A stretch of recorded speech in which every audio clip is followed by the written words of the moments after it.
Las fiestas desempeñaban un papel muy importante en la vida de la nación israelita.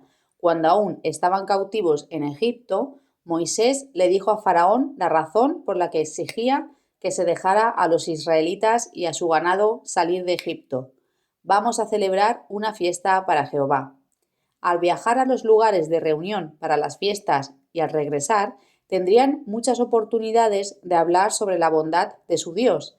Las fiestas les brindaban el tiempo y la oportunidad de meditar, asociarse y estudiar la ley de Jehová. Vamos a analizar de manera resumida una por una. Los hebreos seguían el año lunar. Los meses judíos iban de luna nueva a luna nueva. Podían tener 29 o 30 días. Ellos tenían dos calendarios, el laboral o agrícola, que para nosotros sería de septiembre a agosto, y el sagrado, que iría de marzo a febrero. El 1 de Etanim, lo que para nosotros sería el 16-17 de septiembre, se celebraba la fiesta de las trompetas, y con ella comenzaba el año seglar, agrícola o laboral para los judíos. Puesto que todas las lunas nuevas se solían anunciar con un toque de trompeta, parece ser que este día las trompetas sonaban más de lo habitual. El día de las trompetas se presentaban en sacrificio un toro joven, un carnero, 7 corderos sanos de 1 año de edad, una ofrenda de harina mojada y también un cabrito como ofrenda por el pecado. Todo esto se sumaba a las ofrendas diarias constantes, así como a los sacrificios que se hacían especialmente en los días de luna nueva. Día de expiación, también llamado Día de los Cubrimientos o el Día del Perdón, el 10 de Etanim.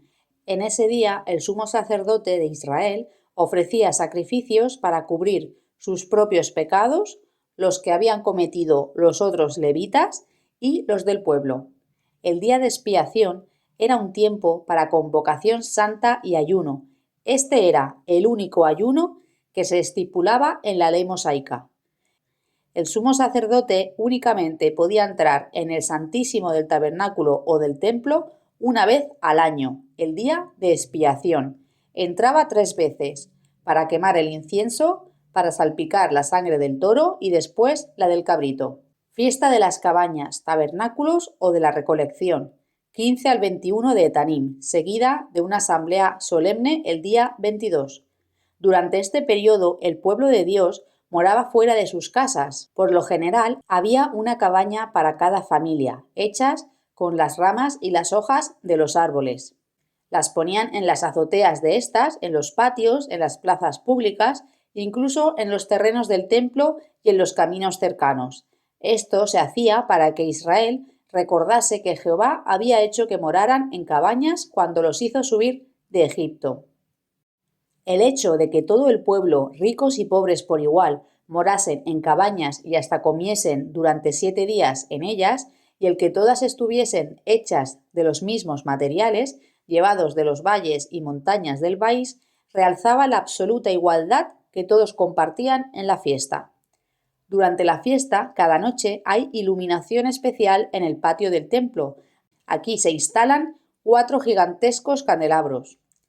La cantidad de sacrificios que se ofrecía en esta ocasión era mayor que en cualquier otra fiesta. Comenzaba con 13 toros en el primer día y disminuía uno cada día. Ascendía a 71 toros, 3 cabritos, 5 machos cabríos, 15 carneros y 105 corderos, además de las ofrendas de grano y vino. La Pascua se instituyó la noche anterior al éxodo de Egipto, el 14 de Abib, posteriormente llamado Nisán, marzo-abril para nosotros. Conmemoraba la liberación de los israelitas de Egipto y el hecho de que Jehová pasase por alto a sus primogénitos cuando aniquiló a los primogénitos egipcios. La fiesta de las tortas no fermentadas o fiesta de los panes sin levadura comenzaba el día después de la Pascua y se extendía del 15 al 21 de Abib o Nisán. Duraba 7 días. La Pascua se celebraba el 14 de Nisán y en realidad era una fiesta aparte. Sin embargo, como estaba tan próxima a la fiesta de los panes, se solía llamar a ambas la Pascua. Solo se podía comer pan sin levadura. Durante aquellos días no debía hallarse ni siquiera verse en las casas de los israelitas o dentro de los límites de su territorio nada leudado ni ninguna masa fermentada. Esta fiesta recordaba a Israel la liberación de la aflicción que sufrió en Egipto, por lo cual a las tortas no fermentadas se las denominaba el pan de aflicción. El primer y séptimo día de la fiesta de los panes sin levadura se celebraba una asamblea solemne. El 16 de Nisán, segundo día de la fiesta de los panes sin levadura, el sumo sacerdote mecía las primicias de la cosecha de la cebada. Antes de esta fiesta no podía comerse grano nuevo, ni pan, ni grano tostado de la nueva cosecha.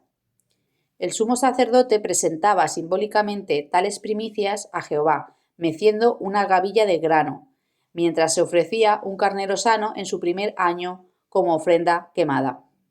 Fiesta de las semanas, fiesta de la cosecha o Pentecostés, 6 de Siván, conocida también como el día de los primeros frutos maduros.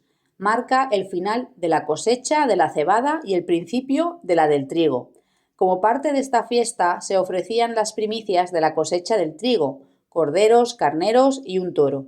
Las primicias de la cosecha del trigo recibían un trato distinto de las primicias de la cebada. Se ofrecían 2 panes con levadura de uso cotidiano en el hogar y no expresamente para fines sagrados.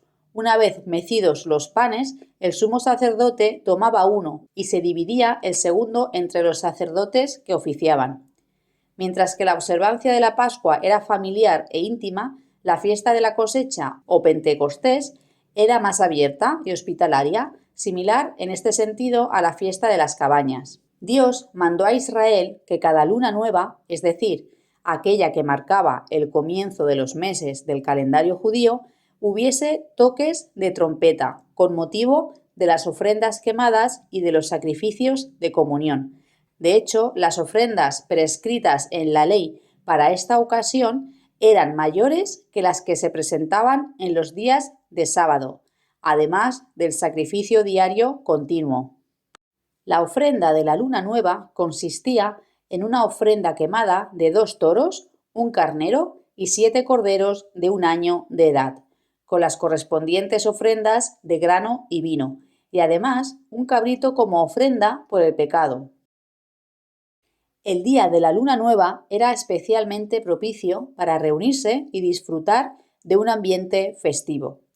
En el transcurso de estas fiestas, algunos días eran asambleas solemnes o convocaciones santas, es decir, sábados, y como sucedía en el caso de los sábados semanales, había que dejar completamente el trabajo y las tareas cotidianas. No obstante, a diferencia del sábado semanal, se podía trabajar en los preparativos para la observancia de la fiesta, como por ejemplo la preparación del alimento, algo que no estaba permitido en los días sabáticos normales. Resumiendo, no se podía trabajar ni en el día de la fiesta de las trompetas, ni en el día del perdón, ni en las asambleas solemnes de la fiesta de las cabañas y de los panes, ni en el Pentecostés. Si bien la ley no indicaba que debiera descansarse en el día de luna nueva, al parecer se tomó como día festivo. Luego, aparte, tenían sus sábados semanales, que era el 7º día de la semana. Ninguno de los días marcados en el calendario se trabajaba. Había 3 fiestas que era obligatorio presentarse físicamente ante el Dios de Israel: la fiesta de los panes sin levadura, la fiesta de las semanas, después llamada Pentecostés, y la fiesta de las cabañas. El castigo por no celebrar el día del perdón, la Pascua y los panes sin levadura era la muerte.